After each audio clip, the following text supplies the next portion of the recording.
Hi, everyone. Welcome to this month's edition of Tales from the CTO. My name is Jamie, and I will be your host for the next few minutes. So this month, we're talking about, I saw actually this graphic that you see here up. It's actually a report done by the conference board where they had surveyed, 750 or so CEOs about what they plan to invest to ensure growth. And I see this often, tons and tons of surveys where digital transformation is one of like top two, usually top number one areas that CEOs are going to invest in. And I always love that because it's like, well, what is digital transformation, and how do I invest in digital transformation? Like, it's not very actionable, and doesn't help, I think, people make decisions. So part of that is, I think there are two things that, if we were to kind of counsel folks on, where to go or how to interpret that, is first and foremost, it's in a perfect world, digital transformation is really just the digital embodiment of your normal business strategy.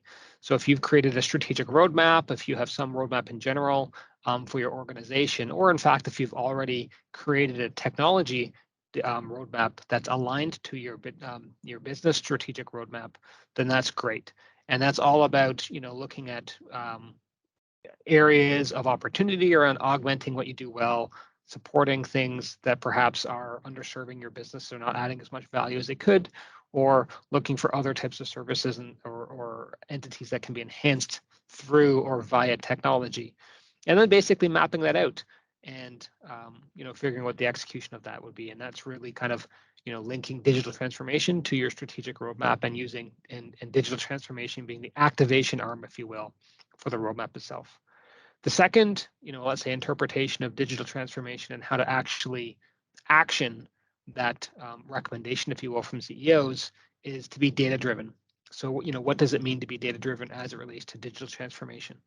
So one of that is there's always tons of data. I think that's one of the opportunities and challenges that exist for business today, where we've got so much data that it becomes difficult at times to figure out what do we do with this? How do we figure out how to make this data actionable? And so it's looking for areas of that data and being very specific over, are there deficiencies or things that are areas of opportunities that exist that the data is telling us to, and identifying a target or an outcome or an objective to say, this is what the investment I'm going to make in technology is. I'm expecting this type of an outcome. This is how I'm going to measure it. And this is the time frame I'm expecting this result to come in. And if we're using data to both support what type of investment we're going to make, what type of digital transformation journey we're going to take, as well as measuring the outcome or measuring progress along the journey to figure out whether you need to pivot, adjust, etc.